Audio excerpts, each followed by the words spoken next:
y no podemos salirnos de esa, del uso de esos comprobantes. Ya las facturas comerciales, esas que venden en las librerías y que asemeja, ¿verdad?, lo que es una factura formal, ya no existen. Claro, las empresas informales, ¿verdad?, las que se encuentran ahí en el mercado o las tiendas inclusive, pueden emitirles esas facturas. Pero eso lo único que indica es que ellos no están registrados en el Ministerio de Hacienda.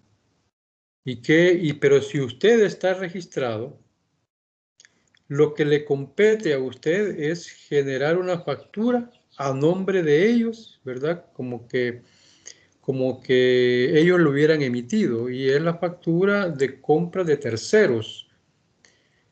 Esta factura entró en vigencia en el 2019 para las empresas que a veces aceptan facturas comerciales de proveedores no registrados.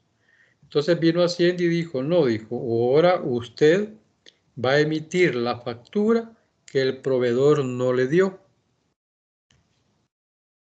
y va a reconocer el IVA de esa compra que ha realizado.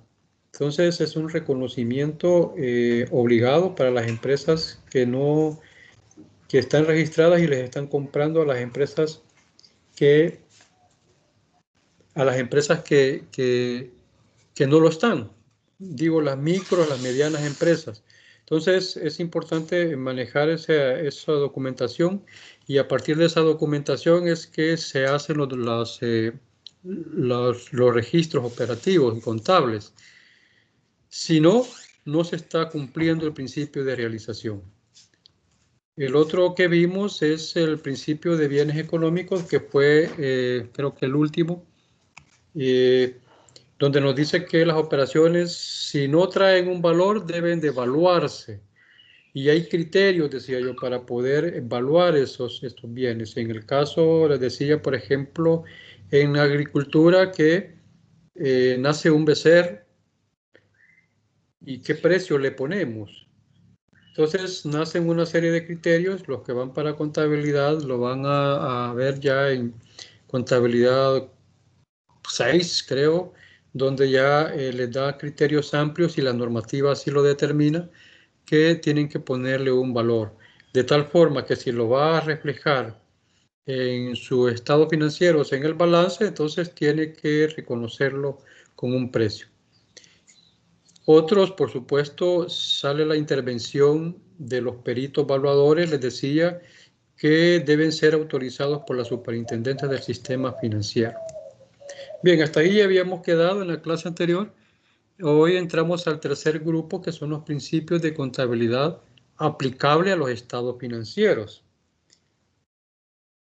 Decíamos que los estados financieros son 5, ¿verdad? El balance de situación, el estado de resultados, el estado de situación del cambio patrimonial, el estado de flujo de efectivo y las notas explicativas. Este curso solamente vamos a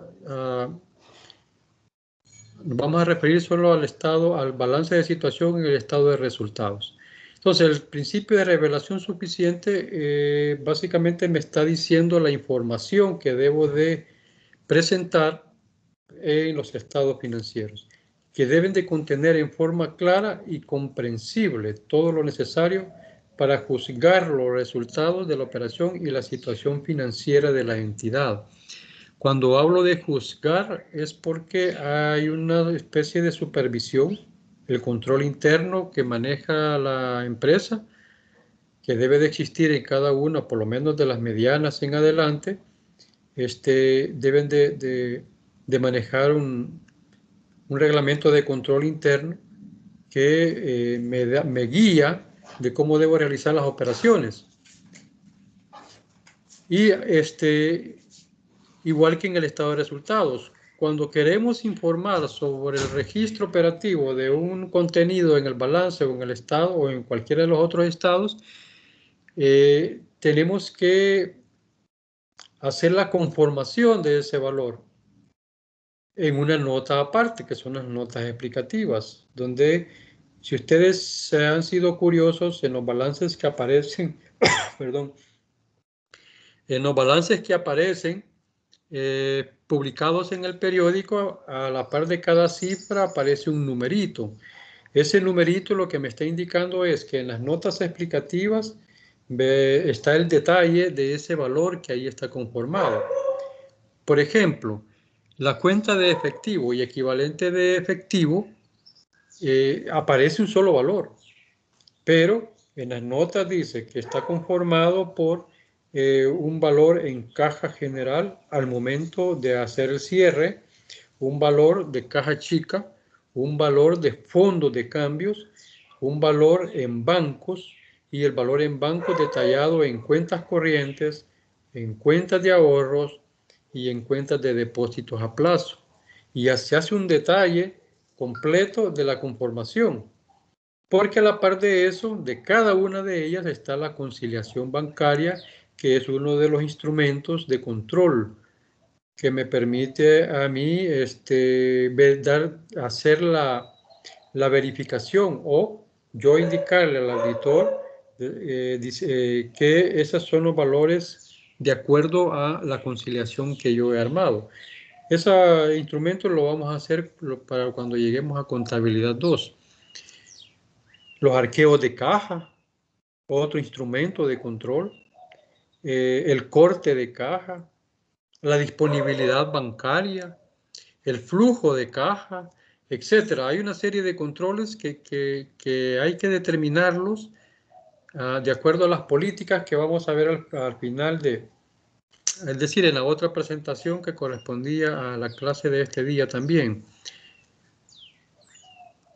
Entonces, lo que para el cumplimiento de este principio es la revelación de la información necesaria para poder interpretar en qué situación se encuentra la entidad a la cual se refiere. Por supuesto que quienes van a juzgarlos también son las terceras personas. Por ejemplo, los bancos, si usted está solicitando un préstamo. Por ejemplo, Hacienda, cuando usted está presentando su declaración de impuestos. El CNR, cuando está haciendo el depósito de los balances anualmente, que es lo que corresponde para todas las empresas, ya sea jurídicas o personas naturales, etc. Cualquier dato importante que mejore la información debe ser incluida en las notas explicativas. Es un poco lo que les estaba comentando. Segundo principio es el principio de prudencia.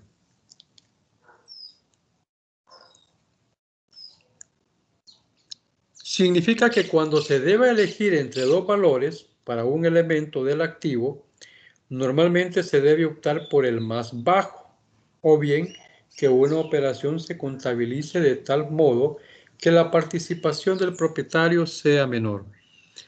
Cuando usted está evaluando un bien, que es un poco lo que les mencionaba en los principios anteriores, cuando nace la ternerita, ¿verdad?, de la vaca, tenemos que darle un precio. Y les decía que existen criterios y la norma me lo determina de esa forma. Entonces, yo le voy a dar un valor de acuerdo a ese criterio que ya me dictamina, pero lo voy a hacer de manera prudente. Es decir, por ejemplo, para ponerles un ejemplo exclusivo de la ternerita, yo para ponerle un precio debo de saber, uno de los criterios es saber a cómo están en el mercado, ¿ya? En el mercado local o en el mercado regional o en el país. Entonces, si yo sé que un becerro va a estar costando $200 en el mercado local, pero en el mercado regional vale 150, entonces yo voy a costearlo por 150. Eso es lo que me está diciendo el principio de prudencia. Así que, por supuesto que eso ya con la experiencia se va determinando y afinando el principio. Lo que sí es importante es que lo aplique cuando ya esté en esa situación. Otro de los principios de importancia relativa. La información que aparece en los estados financieros debe mostrar los aspectos importantes de la entidad susceptibles de ser cuantificados en términos monetarios, tanto para efecto de los datos que entran al sistema de información contable como para la información resultante de su operación. Se debe de equilibrar el detalle y multiplicidad de los datos con los requisitos de utilidad y finalidad de la información.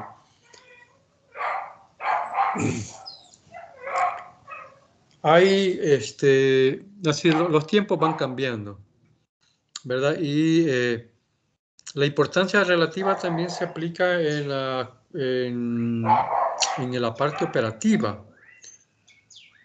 Antes, todavía por los años 80, cuando no estaba muy, digamos, dinamizado el uso de las computadoras y los programas de contabilidad, se daban diferencias que no cuadraba el balance.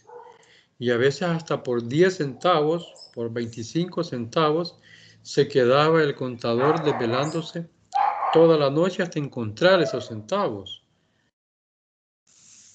Y le pagaban horas extras. Salía bien caro pagarle a un contador que encontrara esos 10 centavos, pero era importante porque el balance tenía que ir debidamente cuadrado.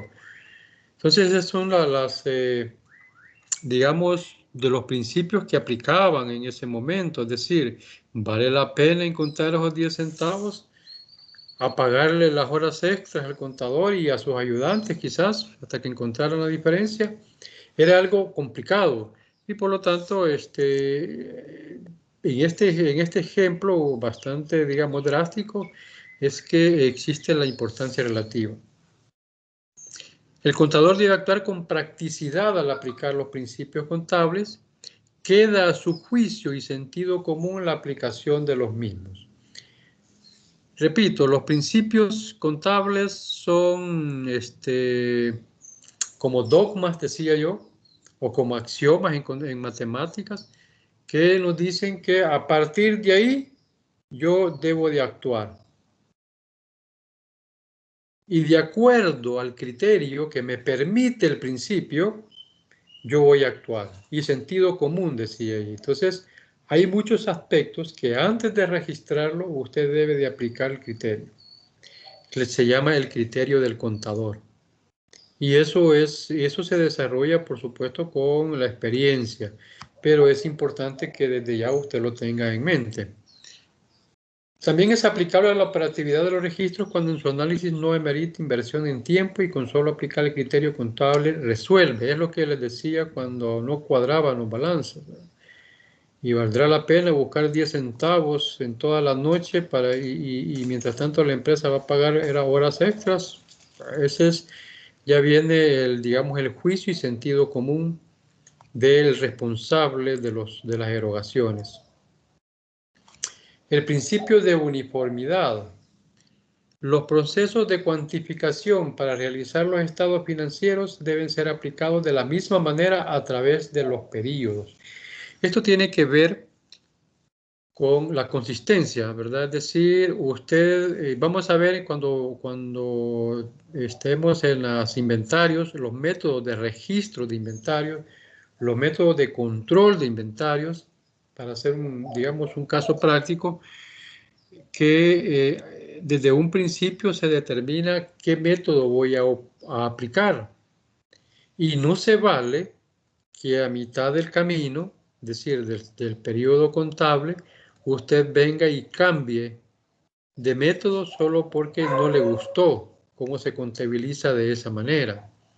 Cuando hace eso está violentando el principio de uniformidad o consistencia. Entonces, no digo que no se pueda cambiar, es decir, nada está escrito en piedra, pero lo debe de hacer bajo un procedimiento. Normalmente, es decir, o como debe de hacerse, estos cambios se hacen al finalizar el ejercicio contable, al 31 de diciembre, y va a comenzar con otro método a partir del primero. Pero por supuesto que tiene que hacer un punto, digamos, tal vez no es un punto de acta, porque no es algo digamos, de junta, pero sí una ayuda de memoria en la que estén, digamos, el gerente general dando el aval de ese cambio, para que no vaya a haber, digamos, observación de parte de auditoría cuando le toque la revisión, o del Ministerio de Hacienda cuando le hagan las visitas.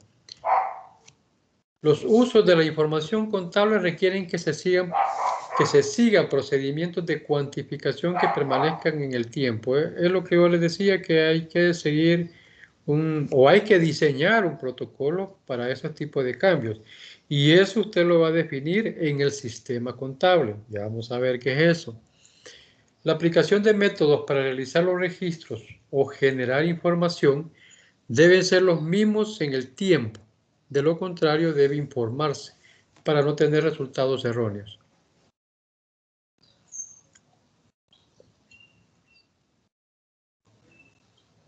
Principio de contenido de fondo sobre la forma. La contabilidad debe enfocarse en el contenido económico de los eventos más allá de otros aspectos, como el legal, por ejemplo. La parte legal queda en el cumplimiento u obligatoriedad, es decir, el fondo está la parte legal. La obligatoriedad de pagar e informar los tributos que la empresa debe efectuar en los tiempos que el Estado lo requiera según ley. Al igual a los cumplimientos con otras entidades como el registro de comercio, que año con año hay que estar depositando, dicen ellos, los balances. Las entidades financieras que tienen que responder con la superintendencia de sistemas financieros. Y así, por ejemplo, la Digestic, ¿verdad? En la que usted tiene que dar información estadística para que ella pueda operar o más bien acumular toda la información el Banco Central de Reserva cuando hay importaciones o exportaciones. Bien, cuando habla de forma es, digamos, a veces, por ejemplo, el manejo de caja chica. El manejo de caja chica, yo puedo decir que solo me va a servir para compras menores a 50, que yo tengo que pagar en efectivo. Para compras mayores de 50 yo tengo que emitir cheque. Pero resulta de que hubo una compra de 75, ya se pasó a 25 y no se quiere emitir cheque, porque a lo mejor no hay. Entonces lo que se hace es autorizar, ¿verdad? El jefe inmediato autoriza el pago de $75 de caja chica y no pasa nada. Esa es una forma de poder resolver un problema y no está violentando nada. Entonces eso es un poco lo que explica lo que son los principios. Ahora bien, esos principios nosotros los tenemos que plasmar en las políticas contables, que son principios específicos, bases de medición y prácticas, indicando que la práctica es una forma común de actuar, la que usualmente se usa y se practica. O sea, esta es como una definición de lo que es una política. Entonces, ustedes han escuchado cuando hablan de las políticas de Estado, ¿verdad? O las políticas de salud o las políticas de seguridad. Pues precisamente son esos principios básicos que deben de contemplarse en toda organización. Las políticas contables me indican el uso, por ejemplo, adecuado de los fondos de caja chica, que es un poco lo que les acabo de explicar. El que se dice, la caja chica será conformada con un fondo de $500 y solo podrán realizarse pagos en efectivo hasta por 50, 100 o 75, 100, $150. Más allá de ese valor, dice la política, debe de emitirse un cheque. Y luego dice otra política, en caso de que se haya pagado más del valor mínimo que dice la política anterior, puede pagarse en efectivo si y solo si está autorizado por el jefe inmediato de la persona que está haciendo la erogación. Entonces, ahí se van dando los lineamientos, ¿verdad? Los principios específicos del uso.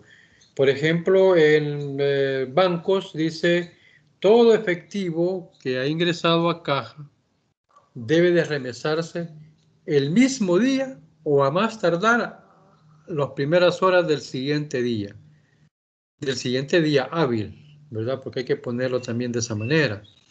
Domingo no es hábil. Hay empresas que no trabajan sábado. Y los bancos, por ejemplo, ellos no trabajan sábado, pero tienen activación de cajas y ellos saben cómo manejan al personal con los salarios. Me refiero a que no tienen el día oficial de trabajo. La parte administrativa trabaja hasta sábado, hasta viernes, perdón. Pero las cajas abren los sábados y se turnan o se pagan, no sé, horas extras, no sé cómo ellos tienen, digamos, el manejo del personal para esos días, etcétera. En los supermercados igual, ¿verdad? O sea, dice el código de trabajo que usted no puede trabajar más de 44 horas semanales.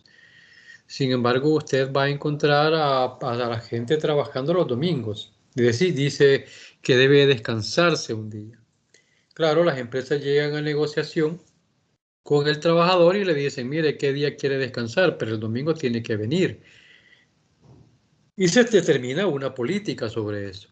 En el manual de recursos humanos se determinan esas políticas. Entonces, como digo, las políticas son importantes porque permiten que el personal, permiten que los activos se manejen de una forma adecuada en cumplimiento de esas políticas que ya fueron aprobadas y, por supuesto, divulgadas. Eso es importante. Una dificultad latente que se presenta es que se definen orientaciones donde se representa el deber ser en términos de la contabilidad, pero llevar a la práctica genera dificultades. ¿Qué es el deber ser? El deber ser es tal cual deben de hacerse las actividades, tal cual deben de hacerse los registros, pero van a haber situaciones que no me lo permitan y hacerlo como se dice. Y ahí pues entra en una dificultad. Hay que estar preparados para determinar cuáles son esas situaciones que me están generando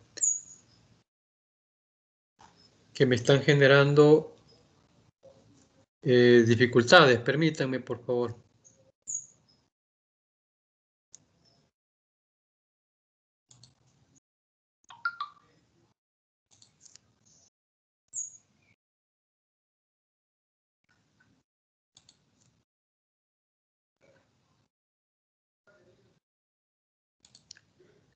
Perdonen, creí que no estaba grabando, pero sí. La licenciada Paniagua me está haciendo el favor. Bien, perdonen ok, me avisan si no ven la presentación para seguir en la temática.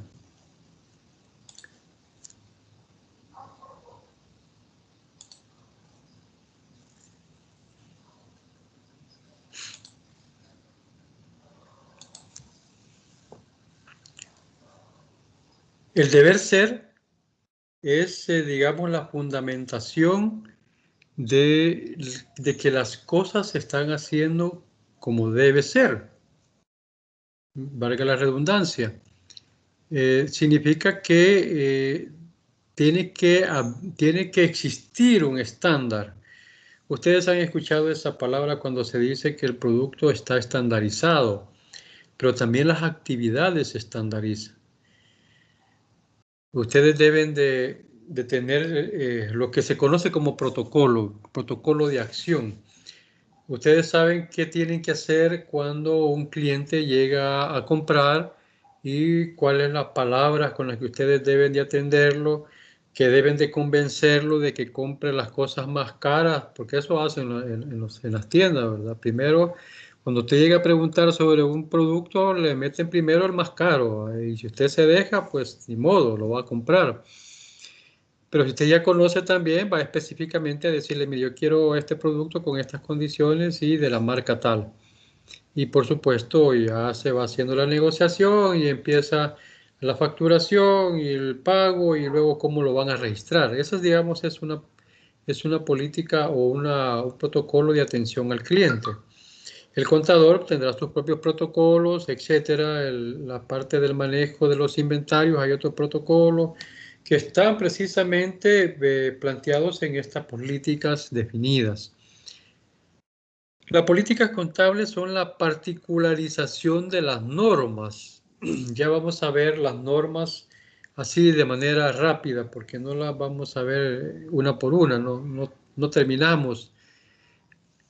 De hecho, llevaríamos quizás como 2 ciclos para hablar sobre las normas contables y las normas de información financiera, básicas para nosotros los contadores, que son el marco conceptual. Proceden de las estrategias posibles a aplicar por la gerencia. Estamos hablando siempre de las políticas. Es por ello que su naturaleza proviene de los diferentes objetivos a largo plazo y basadas en las normas de información, normas internacionales de información financiera para las pymes, que proporcionará información contable comprensible. Bien, no sé si hay preguntas hasta este momento. En la próxima clase yo terminaría, digamos, con lo que es lo que dice eh, el código de comercio del 432 al 454, que hace una especie de recapitulación de los principios, y hacemos un híbrido para el taller que vamos a realizar.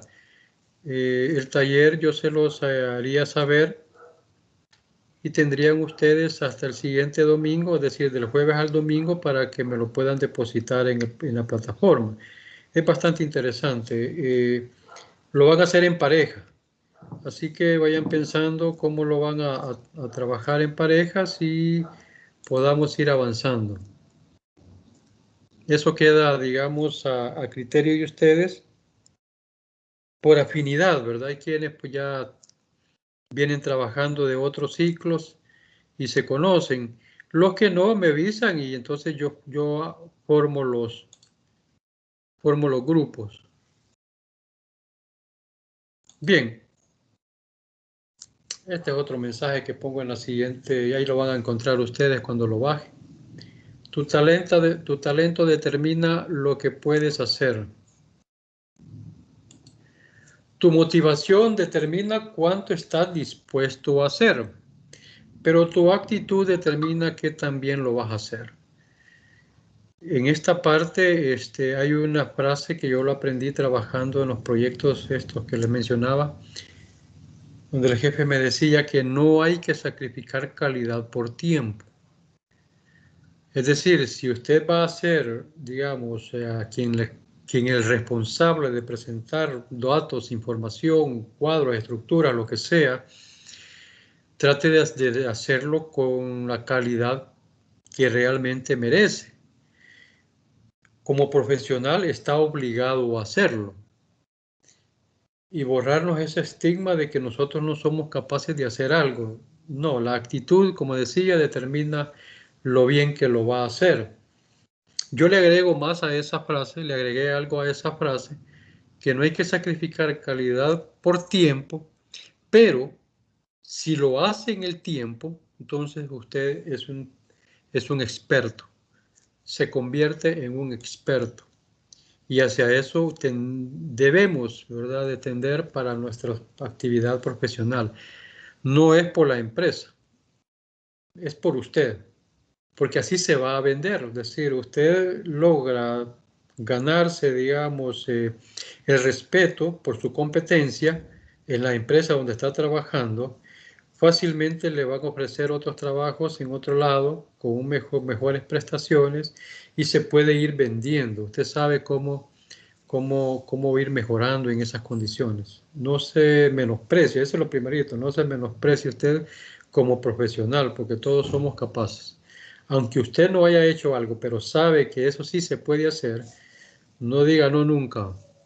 Eso es como un paréntesis.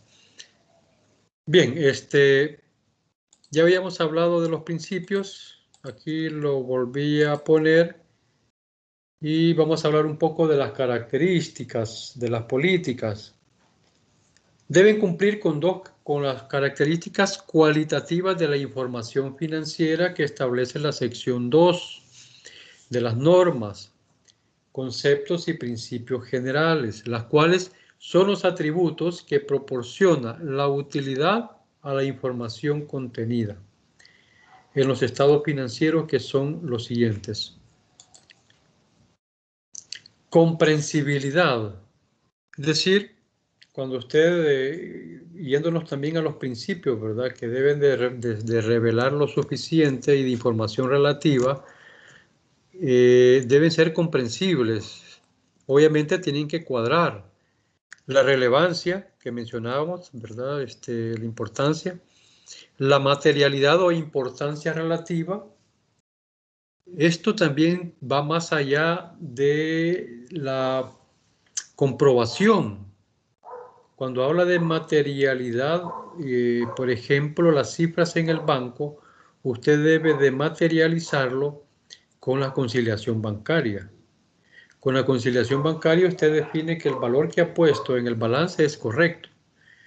La fiabilidad va a determinar la creencia en la información que se está generando. La esencia sobre la forma, que ya lo hablamos, la prudencia. La integridad se refiere a que debe de estar completa toda la información. Los bienes que por su naturaleza no tiene un valor aplicado, pues usted tiene que ponérselo bajo los criterios que ya habíamos hablado. Es decir, que el balance tiene que ser íntegro. La comparabilidad. Cuando usted agarra estados financieros de un año con respecto al otro, está obligado a hacer un comparativo, porque eso le permite ver de primera instancia cómo su información financiera ha crecido o ha disminuido. Claro, y después se va al detalle. La oportunidad es importantísimo. Finalizó el mes, ¿ya?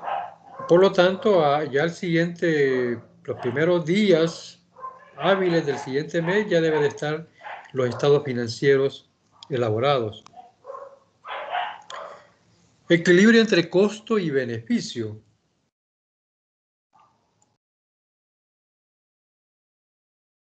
Esto tiene que ver con los estados de resultados.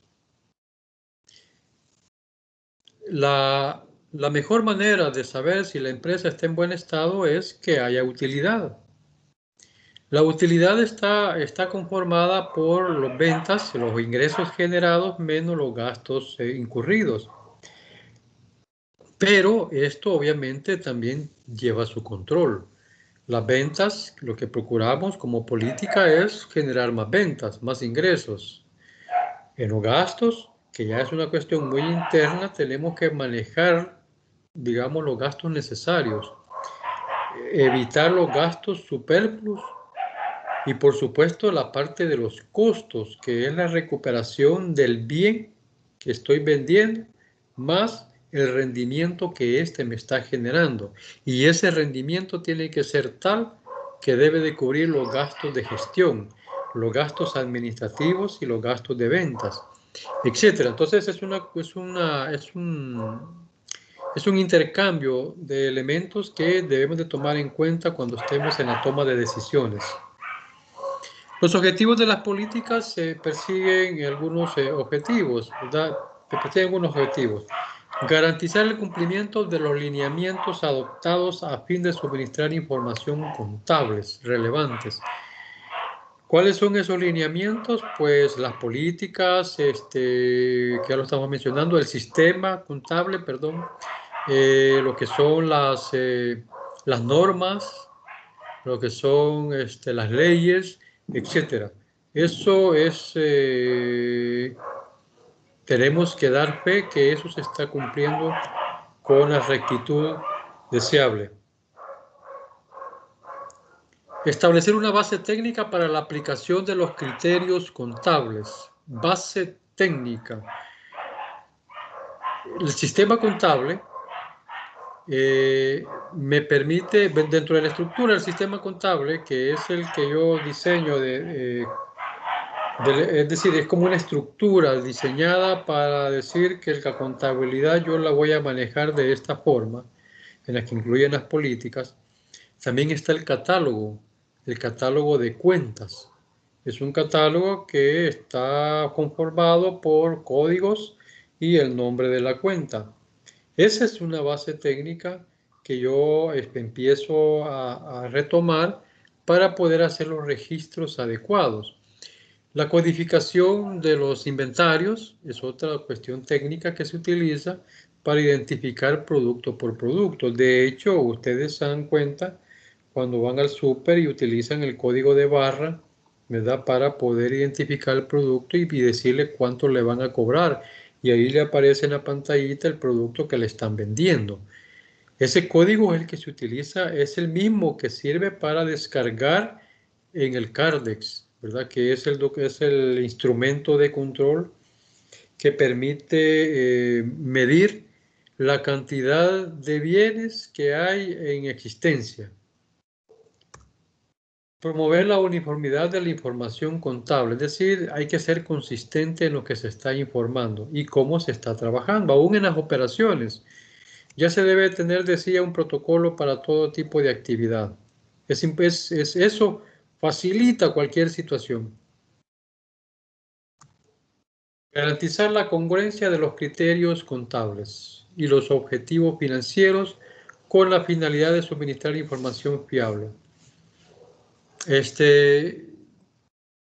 Cuando usted genera un documento de informe, la disponibilidad, por ejemplo, la disponibilidad bancaria, usted lo hace el instrumento y lo hace estructurado de tal manera que dice, primero voy a poner el disponible que está en caja o en la empresa y después voy a poner el disponible que está en los bancos y por último voy a poner el disponible que están en bonos de inversión a corto plazo. Entonces se maneja de esa forma, pero de repente usted hace un cambio y ahí pierde lo que es la congruencia. Y hasta puede llegar a confundir a la persona que utiliza esos cuadros para poder tomar decisiones. Ese es para poner un ejemplo bastante sencillo, pero hay cosas más complejas que hay que manejarlo de esa manera. Bien, decía que las políticas son ya los principios específicos, pero esas políticas las contempla lo que debe de ser, digamos, la guía esencial del contador en todas las empresas, que es el sistema contable. Además de ser exigido por los organismos del Estado, la Hacienda, el CNR. Y este sistema contable tiene que estar autorizado por contador, tiene que estar, sí, autorizado por contador y, valga la redundancia, autorizado por el Consejo de Vigilancia de la profesión. Todo contador, para poder ejercer, debe de registrarse en el Consejo de Vigilancia. Contador de una empresa. Y si el contador quiere ser auditor, pues tiene que conseguir otro número de autorización para poder hacer auditorías. Entonces, si usted ya está registrado y está autorizado por el Consejo de Vigilancia, usted ya puede autorizar los libros, que lo vamos a ver después, los libros legales de diario mayor, los libros de estados financieros, los libros de compras y ventas con IVA, y etcétera. Hay una serie y el sistema contable que estamos viendo ahorita, que el contador está autorizado para poder poner su firma y decir que el sistema contable está de acuerdo a las normas ya establecidas.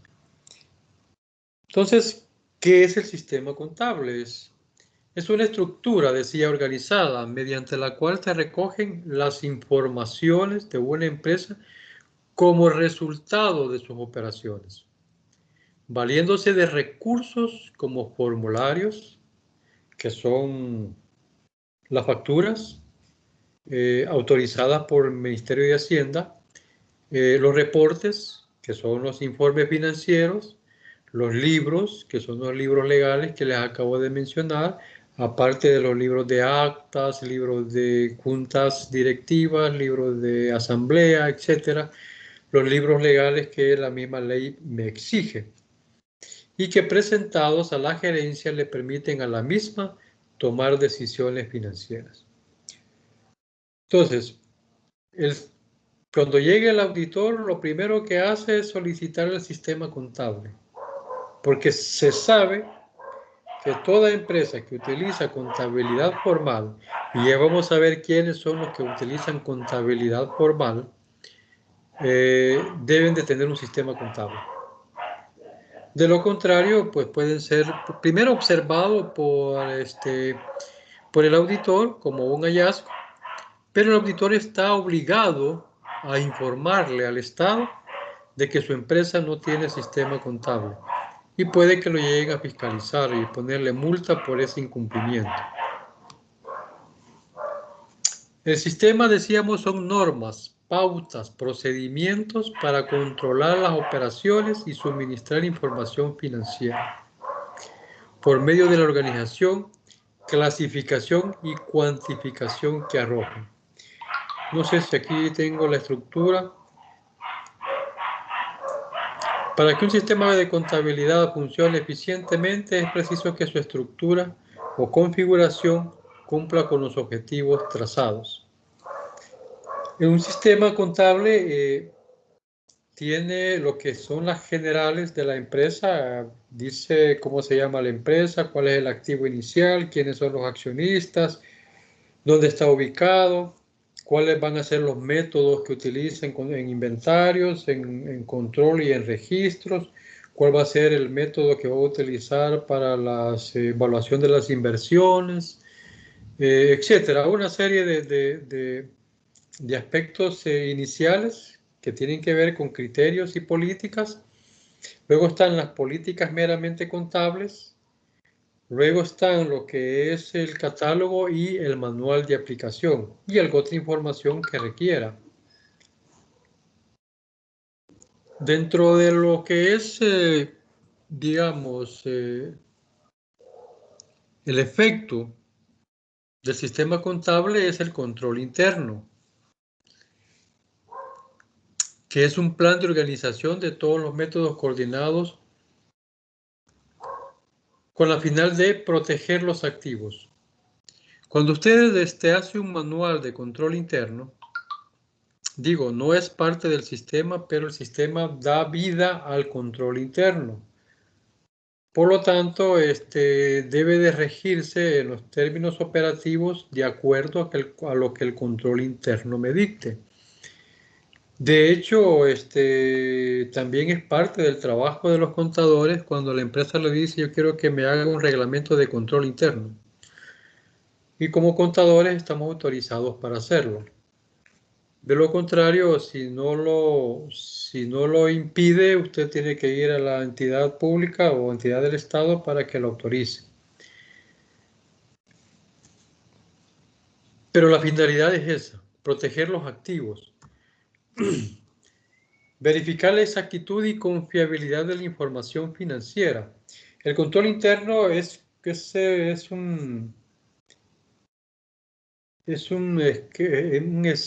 ¿cómo les puedo decir? Es un diagrama de proceso, ¿verdad? O es una actividad de procesos que me dice cuáles son los pasos que debo de seguir para poder obtener un registro fiable, como lo dice la segunda finalidad. Por ejemplo, dice, para que la empresa no tenga algún tipo de pérdida en sus valores de la disponibilidad, es necesario y exigible que las remesas se hagan de manera periódica, ya sea en el día que se obtuvo el ingreso o al siguiente día a más tardar. Parte de las políticas que ya le mencioné. Pero el reglamento interno me dice en detalle cómo debo de hacer esa remesa, quién debe de hacer esa remesa, cuáles son las personas que van a intervenir en el manejo del disponible. No es correcto, ya, que el contador maneje el efectivo que se recibe para realizar las remesas. Tiene que haber una separación de funciones y el control interno me permite hacer ese tipo de diferenciación. Otra finalidad es promover la eficiencia de las operaciones. La eficiencia es el deber ser, o sea, hacer bien las cosas.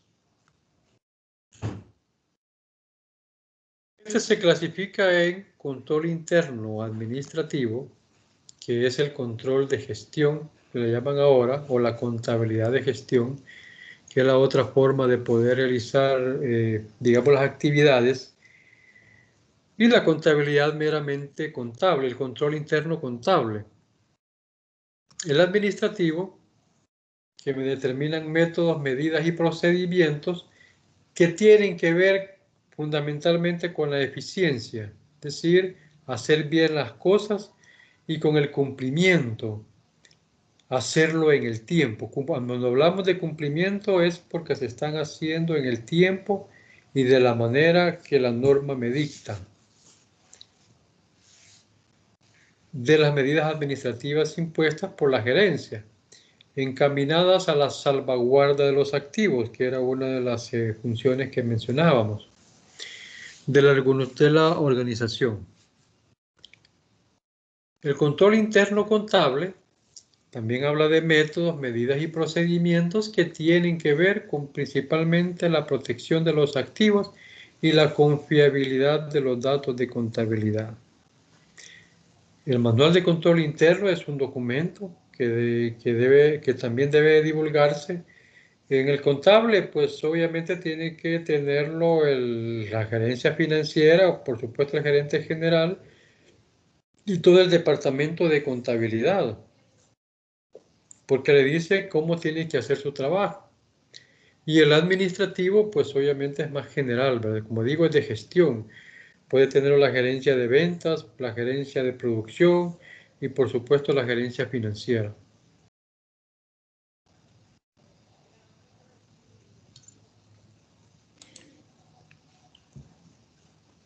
Características del control. Organización. De manera tal que se pueda diferenciar la autoridad y la responsabilidad relativas a las actividades de la empresa. Hay momentos cuando no está bien claro cómo están las funciones, se da la dualidad de mando. Y la dualidad de mando es porque dos personas le dicen a un subalterno cómo hacer las cosas. Y no hay, más si le dicen cosas contrarias, no hay que hacer. Aparte de crearle un estrés tremendo al pobre fulano, lo que hacen es retrasar las actividades y generar problemas mayores. Entonces es importante que se dé una buena organización. De hecho, los organigramas para eso son, el sistema contable lleva un organigrama de cómo la empresa está conformada y si es posible un organigrama por funciones, más que de cargo. La segunda característica es la autorización y registro operacional. De manera que sea de la atribución del Departamento de Contabilidad el hacer los registros de la información y de mantener el control. Pero también aquí cabe cuando se llenan cuadros o formas para poder solicitar algo, para poder informar algo, para poder enviar algo, que debe de llevar las firmas de las personas responsables. Muchas veces y muchas empresas, con tal de agilizarlo, solo va la persona que autoriza, pero no sabe quién recibió, no se sabe quién lo llevó, no se sabe o quién lo solicitó, etcétera. Hay una serie de responsables dentro del proceso. Cuando hay un problema, pues todo el mundo se quita, digamos, el pencazo y se lo atribuyen al responsable del área, cuando él no tuvo que ver en esa mala acción, intencionada o sin intención, porque fue un accidente. Pero sí es importante que las autorizaciones dentro de la información que se genera esté involucrada toda la gente. ¿Y cómo la involucra? Con que todos firmen, aunque sea una rúbrica, que la pongan para poder realizarla. La eficiencia, pues, tiene que ver con el deber ser, decía, para evitar que en determinado tipo de operaciones intervengan cuando menos 3 personas para evitar fraude. Decíamos que cuando se recibe un dinero, lo recibe en caja, llegan a hacerle el arqueo o el corte y el dinero se lo llevan, ¿verdad? Para, digamos, el auxiliar. Y el auxiliar hace la remesa y ahí resuelve el problema.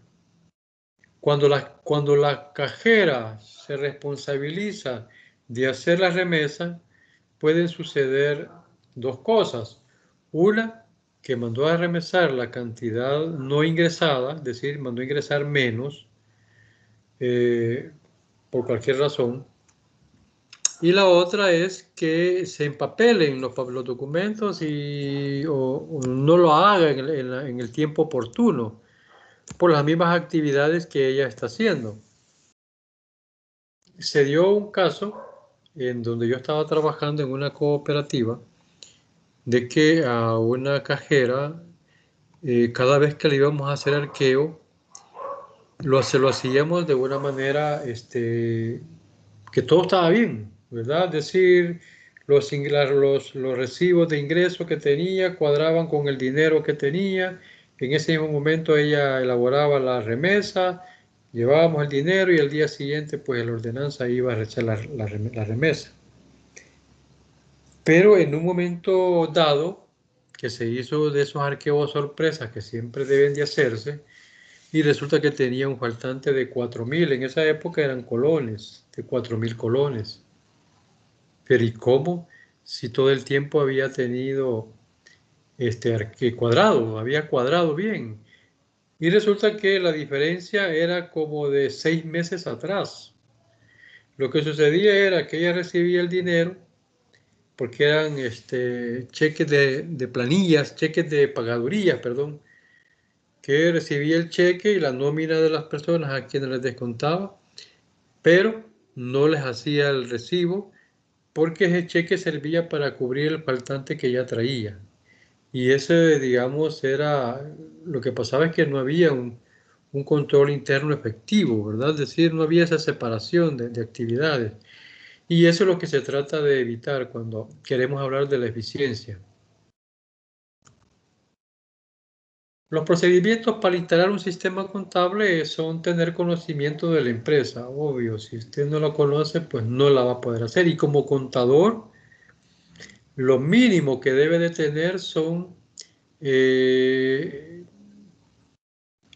¿cómo se llama? El acta de constitución o la escritura de constitución de la empresa, porque ahí determina cómo va a funcionar la empresa de manera general.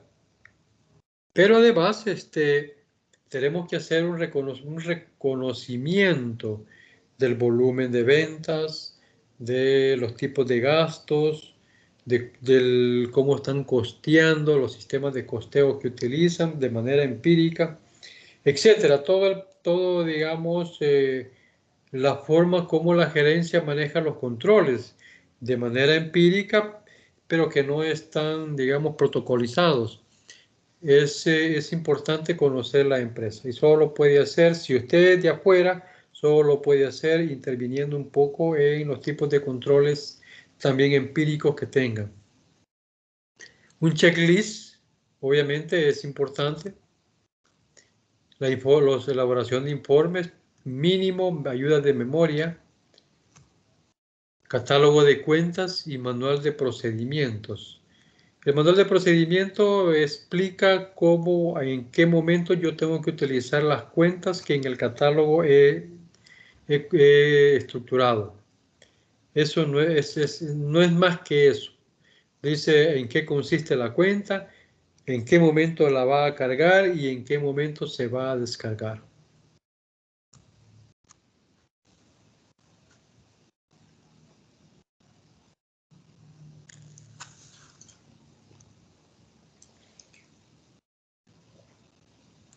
Diseñar formularios para todas las operaciones. Siempre es importante.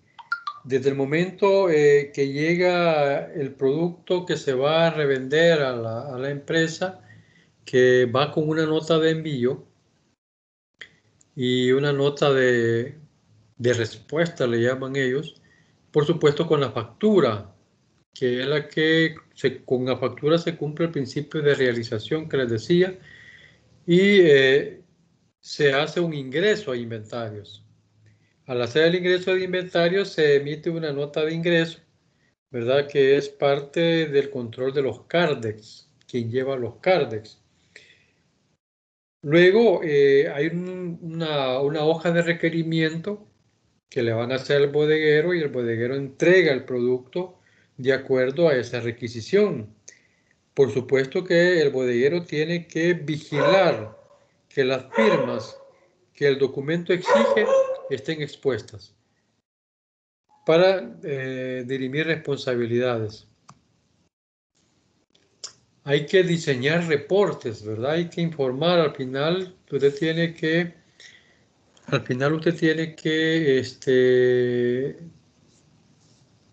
en el caso de la bodega, pues dar un informe de cómo están las cantidades de cada producto que en la misma se manejan. Igual la sala de ventas tiene que hacer lo mismo.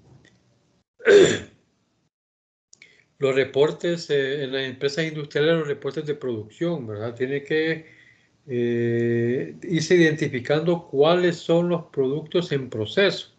Es decir, aquellos productos que ya utilizaron la materia prima, pero que no se ha llegado al producto final.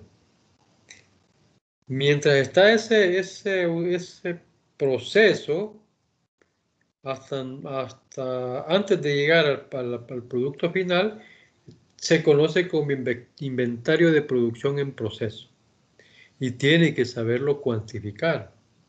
Y hay forma. En costos 1 y en costos 2 se van a dar gustos viendo esa forma de poderlo manejar. Por supuesto, los libros, ¿verdad? Los libros legales que tienen que estarse llenando una vez se terminen las operaciones del ejercicio o de mes a mes y hacer el balance. Aquí habla balance inicial, pero posteriormente son los balances de situación mensuales, trimestrales, semestrales o como mínimo el balance anual, que es del 1 de enero, digo, al 31 de diciembre. Bien, vamos a hacer un repaso, como decía, de lo que son las normas internacionales de contabilidad.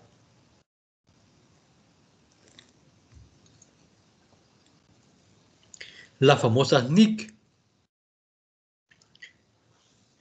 Son estándares, ¿verdad? Y ahí dice qué fecha, que la fundación, la International Accounting Standard Committee, y conocida por las siglas, si ustedes pueden buscarlo en internet por esas siglas, y inclusive se pueden suscribir y ellos les están mandando periódicamente información general del mundo, ¿verdad?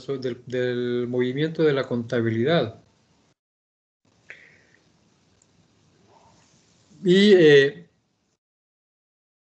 de acuerdo y a consecuencia más bien de la puesta en marcha de las normas internacionales de información financiera, las 42, las 42 NIC se redujeron a 25.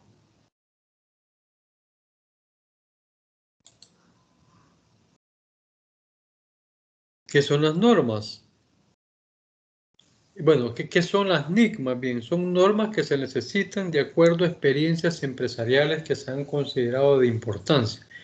Algo que sí debo de aclarar es que, bueno, ya lo dije una vez, que las normas internacionales de contabilidad, las normas internacionales de información financiera son normas convencionales. Es decir, son normas que surgen por congresos de auditores y contadores que se unieron en un momento, hicieron mesas de trabajo y al final concluyeron, porque los congresos deben de llevar una conclusión, de decir cuáles son los acuerdos tomados.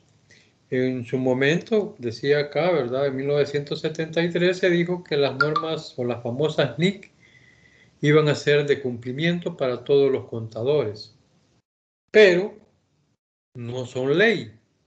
Y eso es lo que quería recalcar. No son leyes de la República. Entonces, de hecho, el sistema bancario no utiliza las normas internacionales, sino que ellos tienen sus propias normas bancarias, que fueron creadas y son fiscalizadas por la Superintendencia del Sistema Financiero.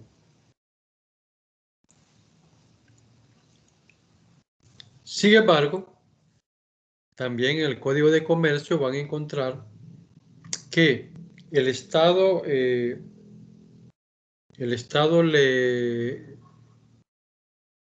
atribuye, por decirlo así, al Consejo de Vigilancia para que ella vele de que las normas se apliquen. De manera indirecta, tenemos que aplicarlas, pero digo, no son directamente obligatorias. Usted puede obviar algunas porque utiliza su criterio y sentido común, decía ya. Entonces es algo que tenemos que justificarlos en las notas explicativas. ¿Por qué usted dice que no va a cumplir el principio de dualidad, por ejemplo? ¿Verdad? Es decir, tiene que justificarlo. Y eso es lo que diferencia las normas, que ciertamente el Consejo, que nace de una ley, digo el Consejo, ¿verdad? Me obligue a que aplique las normas, pero es una forma indirecta. Les decía que el cumplimiento de leyes son Constitución de la República, convenios internacionales, leyes secundarias. Luego siguen las normas, los reglamentos, sí, de las leyes, perdón, de las leyes están los reglamentos, incluye los reglamentos, ¿verdad? Reglamentos de las leyes, están las normas, luego están las instrucciones, luego están, digamos, no sé, las órdenes que el jefe le da a usted. Ahí, ¿ves? En esa jerarquía van bajando de acuerdo al cumplimiento real que hay que hacerles. Las normas decíamos que son convencionales y se consideran estándares y establecen la información que deben presentarse en los estados financieros y la forma en que debe de informarse o de que esa información debe aparecer en dichos estados. Entonces, lo mismo que planteamos en el sistema, que el sistema contable, me refiero, el sistema está hecho de acuerdo a políticas y en cumplimiento a lo que dictaminan las normas. Entonces ya ven cómo es la situación del contexto para poder hacer los registros. O sea, el contador tiene que estudiar todo esto para poder decirse que es profesional en contabilidad. Aquí está lo que les mencionaba, no son leyes físicas o naturales que esperaban su descubrimiento, sino más bien preceptos convencionales que sirven de guía al tratamiento contable.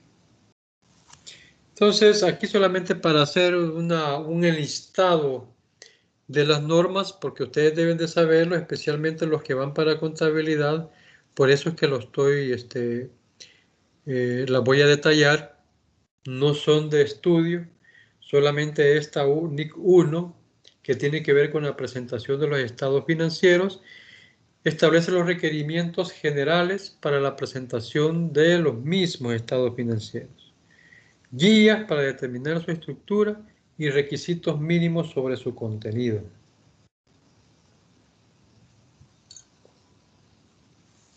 Entonces, la norma 1 me dice primero cuáles son los estados financieros, luego me dice qué debe de contener el balance de situación, cómo debe estar estructurado el balance de situación, y anticipadamente les digo que me dice que debe de dividirse en la parte de los activos como activo corriente y activo no corriente. El pasivo corriente y el pasivo no corriente y el patrimonio. Eso para que tengan una idea de lo que me va diciendo paso a paso la norma 1. La norma 2 es un apartado específico para el manejo de los inventarios. Y ahí pues me determina cómo debo de manejar mis inventarios. Antes se manejaban lo que era las últimas entradas, primeras salidas y el costo promedio. Las normas actualizadas, me dice de que el de últimas entradas, primeras salidas, ya no se usa. Sin embargo, nosotros, para efectos pedagógicos y académicos, vamos a hacer ejercicios utilizando los tres y que vayan viendo ustedes la diferencia. Los métodos de control de inventarios han surgido de acuerdo a la necesidad de las empresas. Hoy por hoy, el costo que se utiliza es el costo promedio. Pero, como una herramienta de gestión, los métodos de control de inventarios son métodos de control contable, pero hay como método de control administrativo o control de gestión, se utiliza el PEPS, ¿ya? Para ir determinando digamos, la periodicidad, no es esa la palabra que ando buscando, sino que para indicarme a mí cuáles son aquellos productos que yo debo de vender primero, antes que los últimos que entraron. Pero se llama primeras entradas, primeras salidas. Es decir, si un producto me entró en enero, es el que yo preferiblemente tengo que estar vendiendo hasta terminarlo y luego empezar con los segundos que me entraron, aunque los dos hayan entrado el mismo mes. No hay que confundirlo. Y así, digamos, el híbrido que se forman hoy en día, porque los súperes utilizan mucho esa forma. Entonces, la norma 2 se refiere estrictamente al control de los inventarios en todas sus magnitudes. La NIC 7, que me dice cómo debo de elaborar los flujos de efectivo, directos e indirectos, etc. La NIC 8, ahí me dice cómo debo diseñar las políticas, o sea, me da la guía, qué debe de contener un documento que maneje las políticas contables. A la vez, pues los cambios en las estimaciones. Ya el contador como tal hace revaluaciones, ¿ya? Y hace, bueno, revaluaciones de activos es lo que más me viene a la mente, y lo hace de acuerdo a estimados. Por supuesto, les digo, se hace también sobre la certificación de un experto evaluador que me dice de que la maquinaria que utilizo en la producción, pues su valor contable es 0, pero su valor de efectividad todavía, digamos, tiene 1, que podría ser, si me costó $20,000 la maquinaria y ya la deprecié, pero sigue funcionando, ya, entonces yo le voy a dar otro valor de 20,000 otra vez, porque me va a durar el mismo tiempo que dice las especificaciones técnicas. etcétera, etcétera. Entonces ahí se hacen estimaciones y ahí me dice cómo debo de manejar esas estimaciones. La LIC 10 habla sobre hechos posteriores a la fecha del balance. Resulta que usted ya cerró el balance, ya hizo y a veces los sistemas contables, pues ya hizo su cierre definitivo y ya no hay vuelta atrás. Entonces ella le dice, esta norma le dice cómo debe de manejar esos hechos. Por supuesto que va a afectar resultados de los años anteriores y le dice cómo hacerlo. La LIC 12 habla sobre los impuestos sobre la ganancia, es decir, el impuesto sobre la renta. Y ahí dice cómo contablemente se deben de manejar. Por supuesto que tiene mucho que ver con las empresas que tienen sus transnacionales, son transnacionales, ¿verdad? Ya sea que aquí esté la matriz o que aquí esté la sucursal de la matriz. La 16 pues habla específicamente de lo que ya les había mencionado, los activos no corrientes, que corresponden a la propiedad, planta y equipo.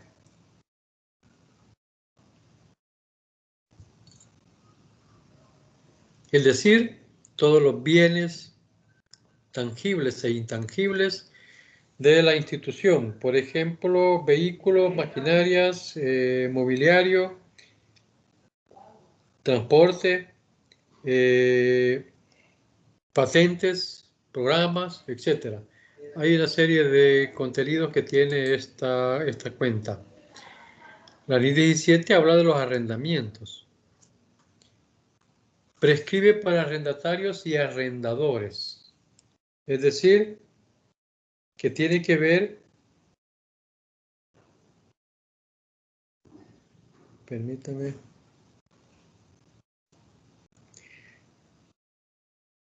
es decir, que tiene que ver con las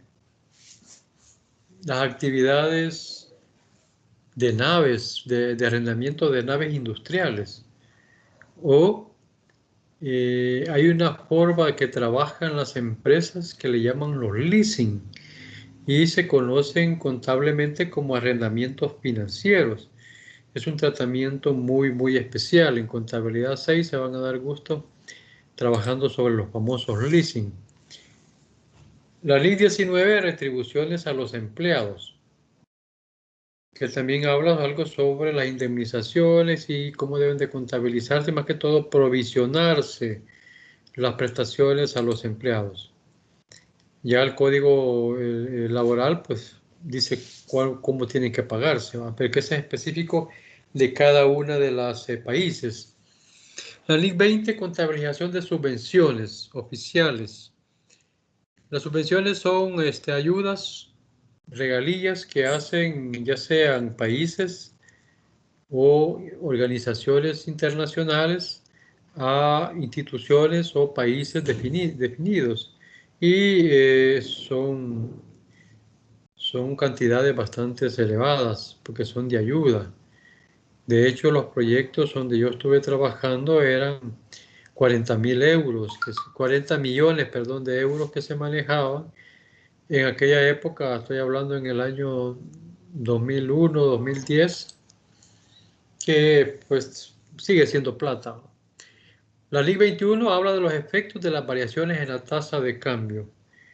Estamos dolarizados, no hay efectos significativos, pero como la globalización me permite negociar con la Unión Europea, con los euros, con Japón, con los yenes, con China, con los yuanes y con otros países cuyas monedas son diferentes al dólar.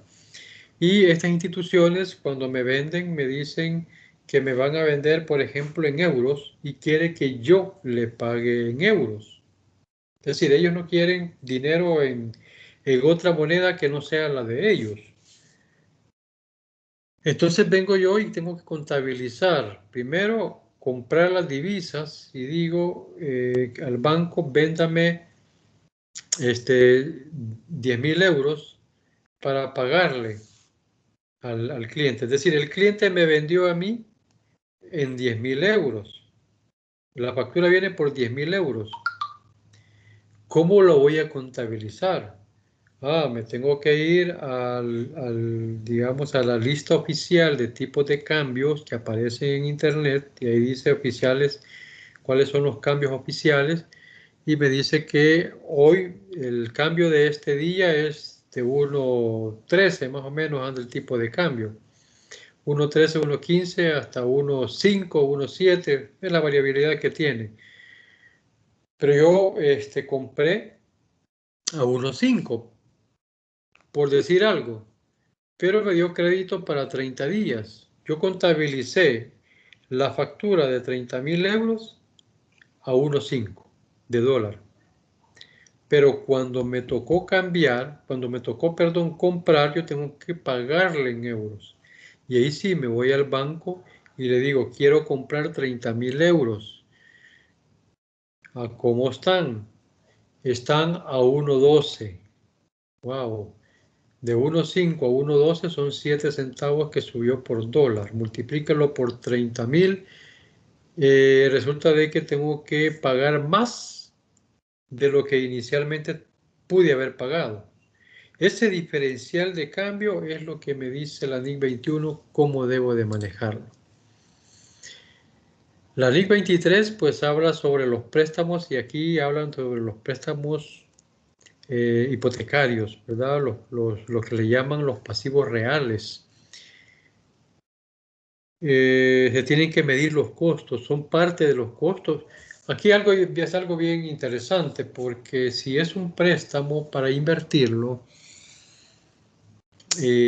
por ejemplo, en la compra de inventarios, en la compra de maquinaria, yo tengo que diferenciar que ese reconocimiento de los intereses van a ser costos y no van a ser gastos.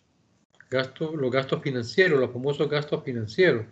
Entonces tengo que aprender a diferenciar cuándo van a ser costos financieros y cuándo van a ser gastos financieros. Vamos a ver la diferencia después. La Ley 24 habla de la información a revelar sobre partes vinculadas. Cuando habla de vinculación, habla de las empresas relacionadas. Ustedes han oído hablar de los famosos grupos empresariales, ¿verdad? El grupo Q, grupo Simán, grupo no sé qué. Significa que cuando hablan de grupos es porque está conformada por varias empresas, 2 o más empresas, que se dedican al mismo, digamos, puede ser a la misma actividad o puede ser a una actividad escalonada.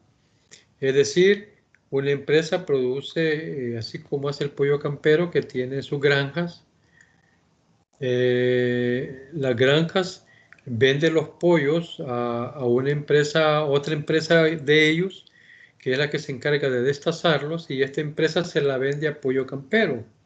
Es decir, hay una intervención de 3 empresas, pero además tiene otra empresa que vende concentrado, ¿ya? Hay otra empresa que se dedica a la exportación, etcétera. Entonces, toda esa conformación de empresas que forma una escala en la producción es la que se conocen como grupos. Entonces, y que todas esas empresas son empresas que le llaman sobrepartes vinculadas. Y sobre eso, pues hay un tratamiento muy particular. De hecho, los precios de transferencia, que hay una ley de eso emitida por el Ministerio de Hacienda, también incide mucho en esta norma, o la norma incide en esa ley. La ley 26 habla de la contabilización e información financiera sobre los planes de préstamos por retiro.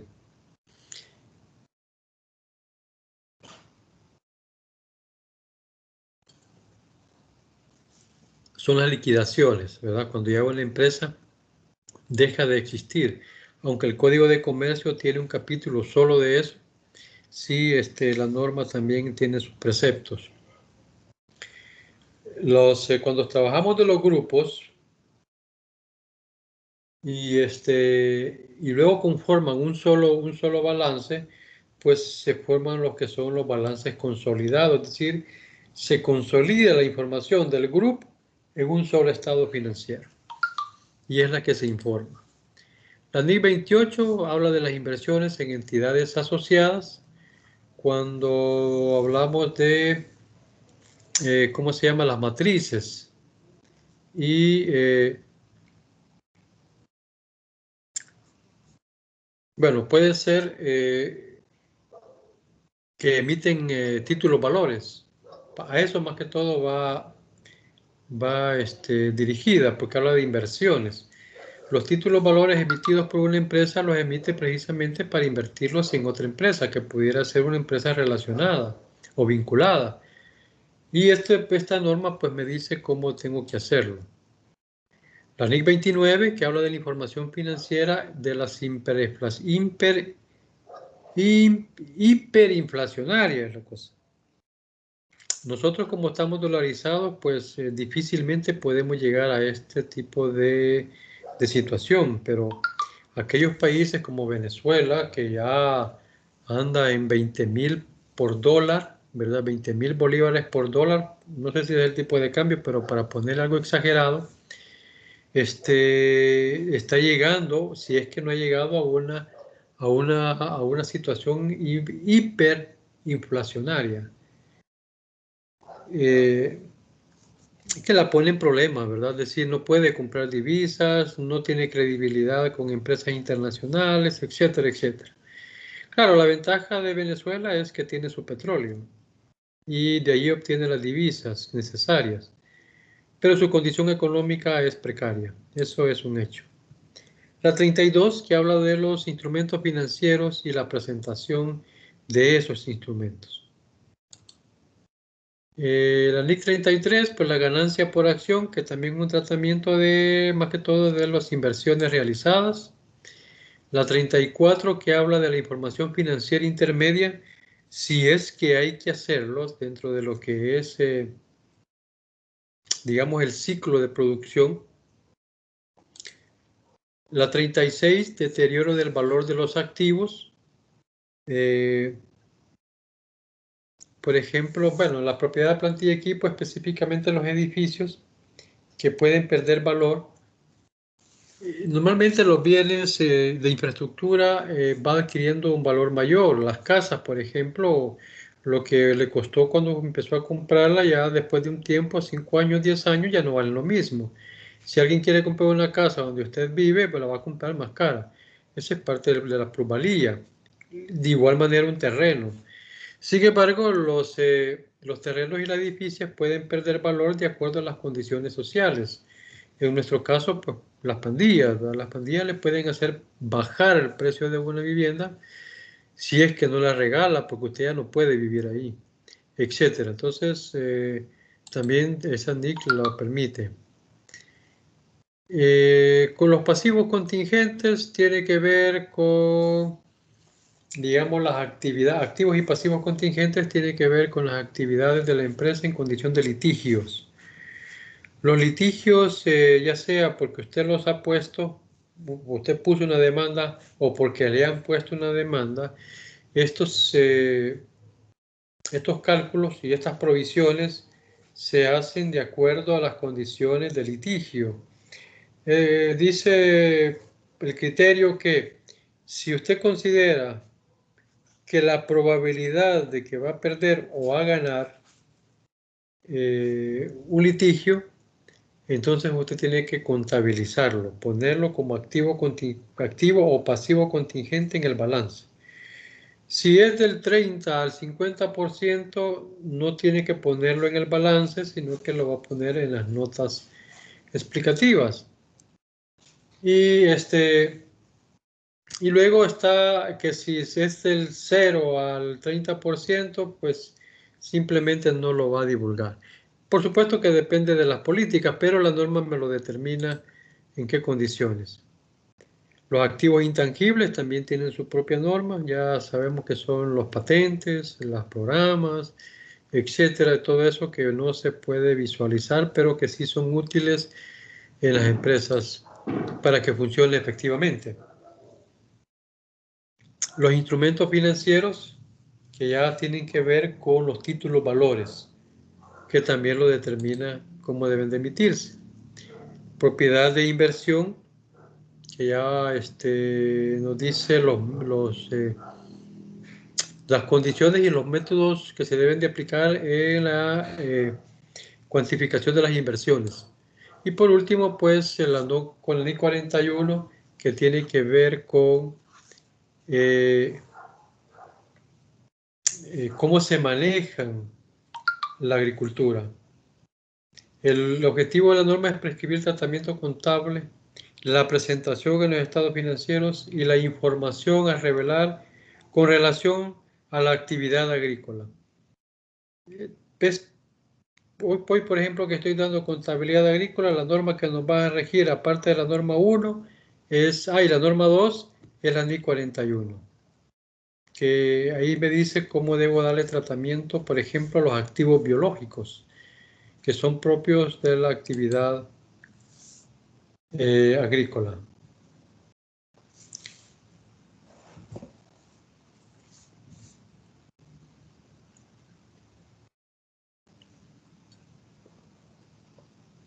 Bien, están las normas, decíamos,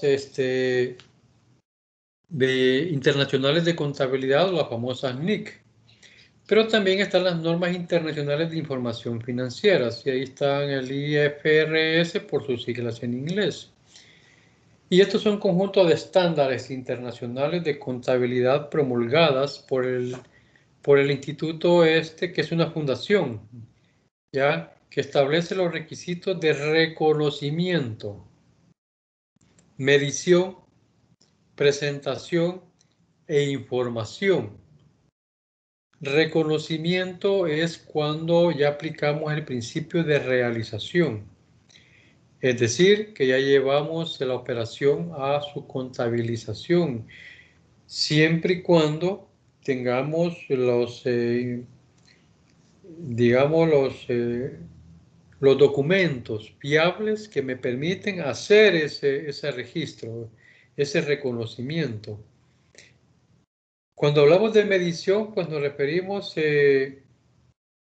digamos, el uso de los instrumentos financieros, el uso de los sistemas contables, cómo vamos a aplicar las normas, hasta dónde vamos a revelar, etcétera. Hacemos una medición completa para la presentación, para que al final pues lleguemos a la presentación de los estados financieros, utilizando siempre el principio de prudencia que vimos anteriormente, y la información a revelar sobre las transacciones y hechos económicos que afectan a una empresa y que se reflejan en los estados financieros.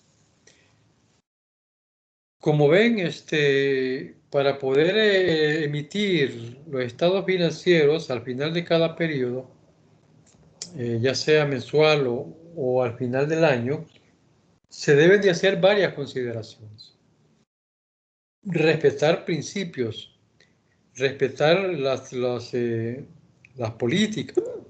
políticas, fiel cumplimiento a lo que dicen las leyes, etcétera. Es decir, no es simple y sencillamente a formar la técnica que me imagino la mayoría de ustedes están queriendo entrar a cómo voy a cargar y cómo voy a abonar, ¿va? Sino que es importante conocer todo este contexto.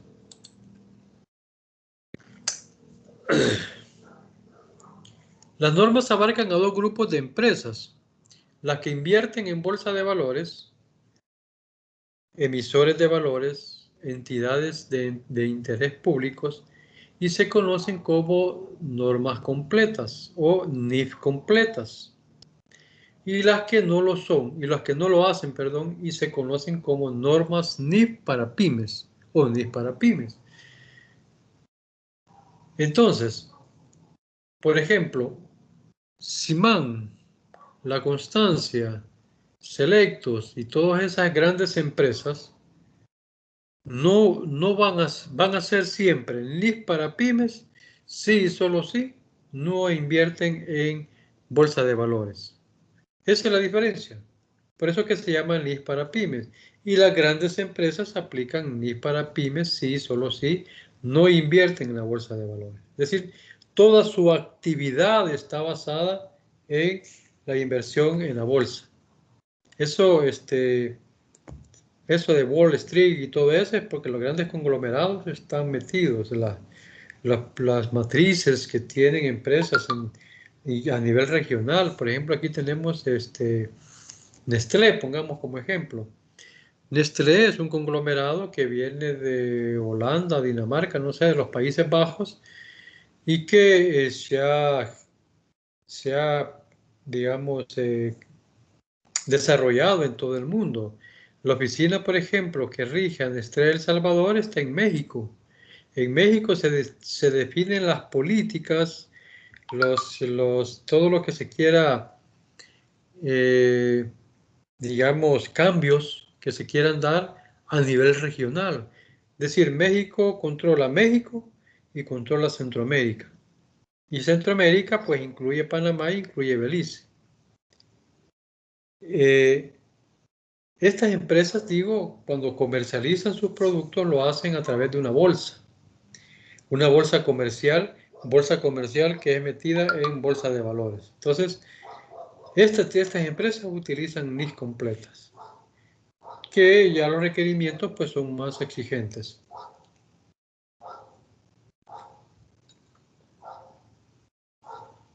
En nuestro país, pues, digo, Molsa, Selectos, Simán, Constancia, siguen siendo NIF para pymes. Eso es para que quede bien claro cuáles son. Y hay pues diferentes NIF. La NIP 1 que se utilizó en el 2000 ya en el traslape entre las contabilidades normales no estandarizadas a la estandarizada vía NIF. Y ahí decía cómo debía de hacerse la adaptación por primera vez de las NIF. Fue un boom en su momento, en el 2009-2010, que se dieron un montón de seminarios, ¿verdad? Y los contadores se dieron gusto en esa parte.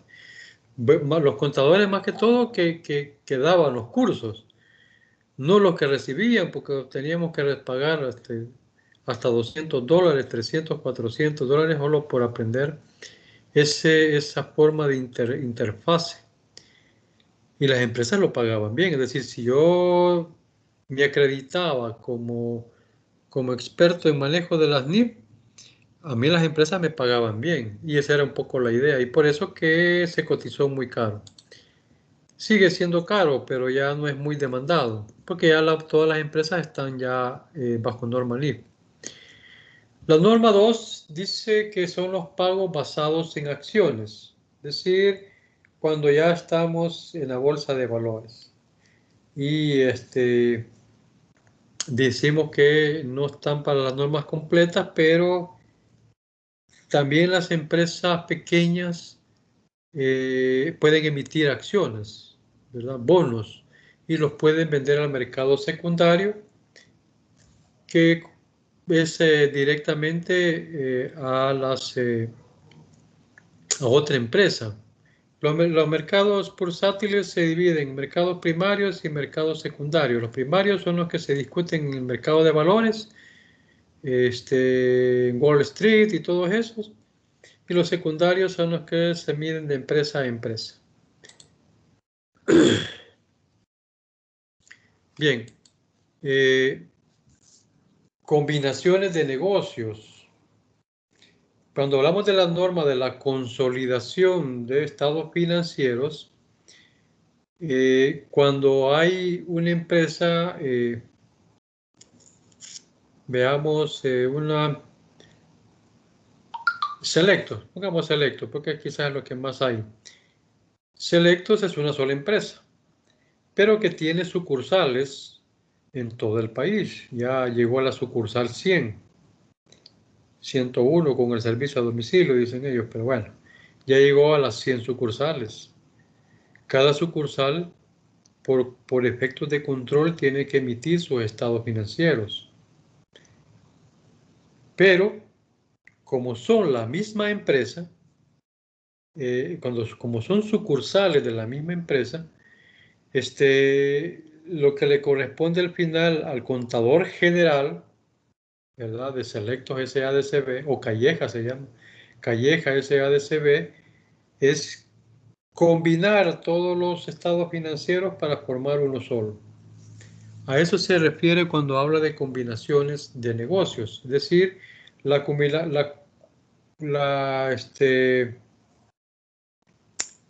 la unión de las cifras de todos para formar una sola, de la misma empresa. ¿Y cómo funciona la consolidación? Porque es lo mismo.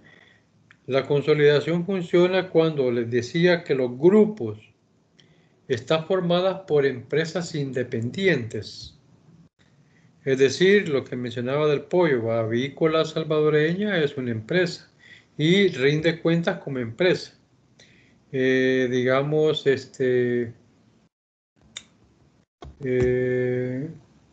la que va de Stase SADCB, que son de los mismos dueños, pero tiene su personería jurídica. Hay una escritura de constitución para cada una de ellas. Son 5 empresas que al final pues conforman el pollo campero, que es digamos, la consolidada, la matriz. Ella, como son contabilidades de diferentes empresas generadas jurídicamente de manera independiente, cuando yo uno a un solo balance, es lo que se llama la consolidación de estados financieros. Entonces, repito, la combinación se da cuando hay sucursales de una sola empresa. Es decir, una empresa ha crecido y ha puesto sucursales en las ventas de repuestos, superrepuestos, por ejemplo, ya que tiene varias sucursales en todos lugares, ellos lo que hacen es una combinación. ¿Por qué? Porque la persona jurídica es Superrepuestos SADCB,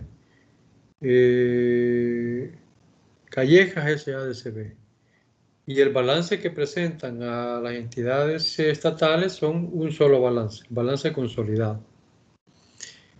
No así los grupos, decía, que están conformados por empresas independientes. Cada una responde al Estado.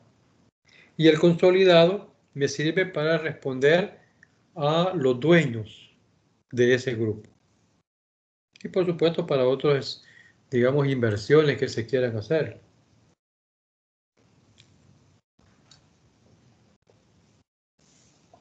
Los contratos de seguros, estos son muy específicos para las empresas que se dedican digamos, al proceso de aseguramiento, llámese AXA, llámese la Centroamericana, etcétera. Como es un tratamiento muy particular y la información que se debe de generar también está de acuerdo a las leyes, la norma pues está destinada precisamente a este tipo de empresas. ¿Cómo deben de revelar? Y es que hay situaciones, por ejemplo, afortunadamente la ley no lo contempla, digo afortunadamente para las compañías de seguro, cuando la compañía recupera bienes robados. Usted aseguró, digamos, un vehículo, aseguró una maquinaria y se la robaron, ¿verdad? Nunca supo cómo se la robaron y por supuesto la aseguradora va a investigar, ¿verdad? Y sí determinó que efectivamente se lo robaron y por lo tanto ella, como tiene un seguro contra robo, está en la obligación de reponerle ese bien. Pero la aseguradora no se queda con los brazos cruzados, sino que contrata a investigadores, ¿verdad? A que trate de encontrar lo robado. Cuando se encuentra eso robado, es un ingreso adicional marginal de las empresas de seguros que no están contemplados en la ley de IVA, por ejemplo, y lo considera como otros ingresos. No paga impuestos. Como es un ingreso marginal, tiene sus propios costos. Entonces, cuando va a declarar el impuesto sobre la renta sobre ese ingreso, porque es lo que dice la ley, que hay que pagar impuestos por todo ingreso, y ese es aunque sea un ingreso marginal, o decir, un ingreso no operativo, tiene que declararlo y paga el famoso 25 o 30% del impuesto de renta al final del ejercicio. Pero como esa operación lleva sus costos, decía, el pago del investigador, el pago del transporte, el pago de meter preso a la persona que se lo robó, si es que lo encontraron, etcétera, etcétera, eso disminuye los costos. Y por lo tanto, si la maquinaria que recuperé está evaluado en, ¿qué?, $50,000, pero los costos llegaron a 20,000, solo voy a declarar por los 30. Y eso es, digamos, algo que no debe de ser así, pero es parte de las mafiadas que hay aquí en el país. Activos no corrientes mantenidos para la venta y operaciones interrumpidas. Activos no corrientes mantenidos para la venta. Los bancos, por ejemplo, o las empresas financieras que prestan dinero sobre prendas, especialmente sobre préstamos hipotecarios, sobre hipotecas, ya terrenos o edificios, se conocen como activos extraordinarios. Y estos activos extraordinarios, según la norma bancaria, los puede llevar ¿cómo se llama?, un activo no corriente, pero la ley le dice, la ley de bancos le dice que debe tenerlo máximo 5 años. De lo contrario, el banco tiene que adquirirlo como bien propio y lo tiene que activar. Pero como es un activo extraordinario que lo logró o lo obtuvo por el no pago de la persona a quien se le prestó, entonces no son propiedad de la entidad, del banco, y están obligados a venderlos, a subastarlos. Al final eso es lo que hace el banco, subastarlos. Y a eso se encarga las NIF. ¿Cómo vamos a revelar esta información? Este es algo muy particular, ¿verdad? La parte de la explotación minera es un rubro muy particular, que inclusive hay normas de auditoría especializadas para esto. Hay contabilidades especial para esto y es un tratamiento muy particular. Ya sea las minas ¿cómo se llama?, petróleo, carbón, metales y piedras preciosas. Todo eso lo contempla esta norma número 6. Los instrumentos financieros es lo que mencionábamos cuando hay leasing o hay otro tipo de instrumentos que se prestan para hacer, por ejemplo, contratos de subvenciones. Eso es algo bien complicado y que tiene que revelarse cómo tiene que se hacen esos tipos de acuerdo a la norma. Y por último, pues los segmentos de operación, que esto no es más que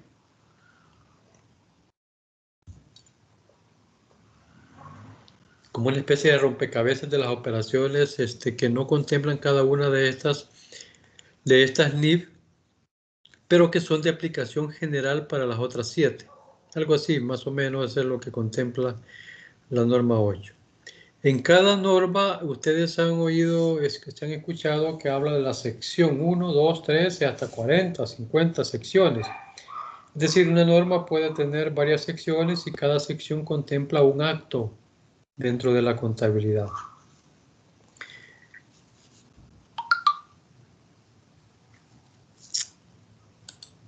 Bien, no sé si hay preguntas al respecto.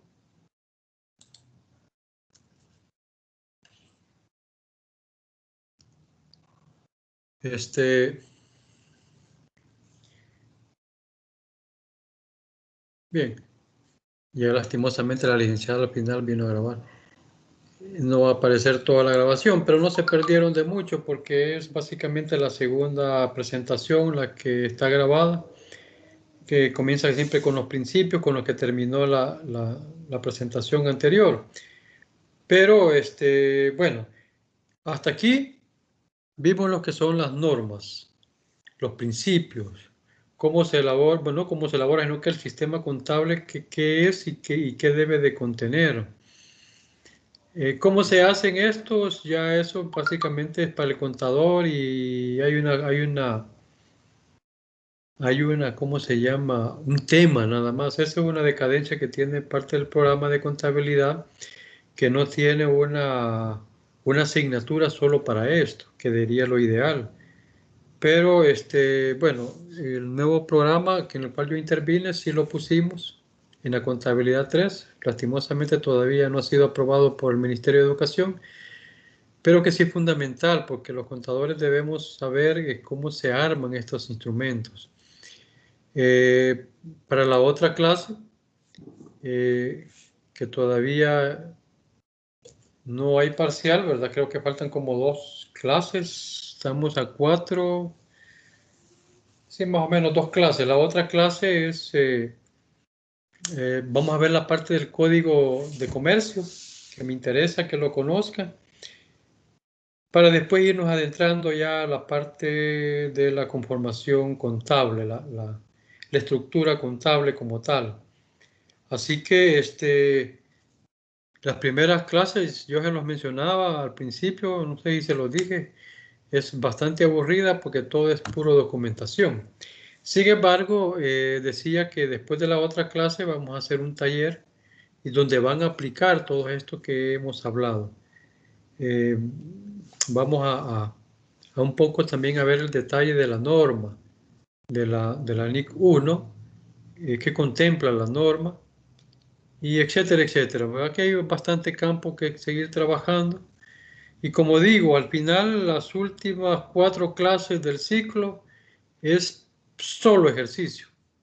Vamos a comenzar una, una empresa desde cero, ¿verdad? Y vamos a terminar diseñando los estados financieros. Esa es la idea, utilizando todos los principios. Y vamos a procurar que ustedes puedan bajar, si es que no lo tienen, el aplicativo DET del Ministerio de Hacienda, que es el ¿cómo se llama? La Declaración Electrónica Tributaria se llamaba. Este se utilizaba antes para poder presentar declaraciones. Se hacían declaraciones en el aplicativo, se guardaban y se copiaban a una USB, se imprimían, ¿verdad? Las declaraciones y con la declaración y el USB se llegaba a presentar al Ministerio de Hacienda. Era un poco, digamos, comparado con ahora, bastante obsoleto. Y eso pues ya todo se hace en línea. Usted hace la declaración, le hace el mandamiento, va a pagar al banco.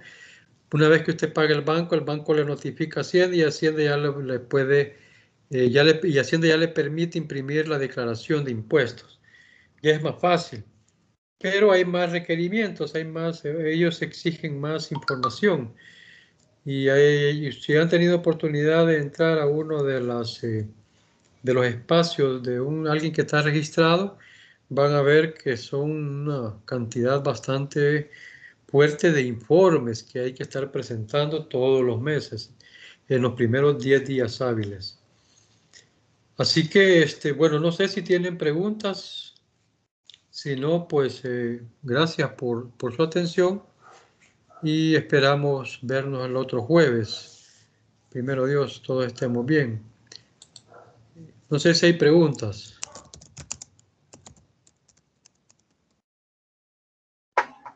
Por mi parte no hay preguntas.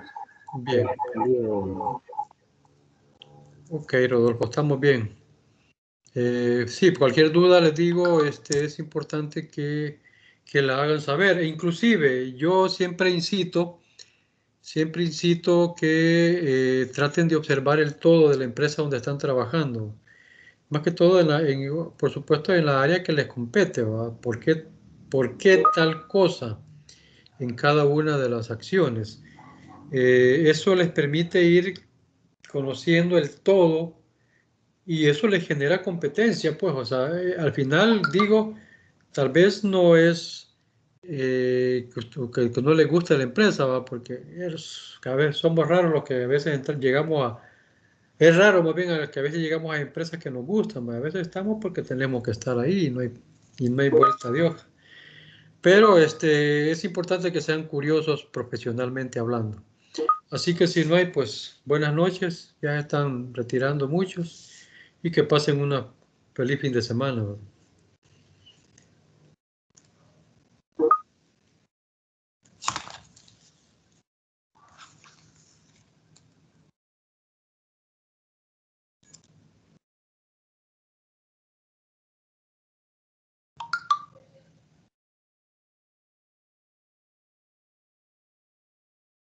Feliz noche a todos.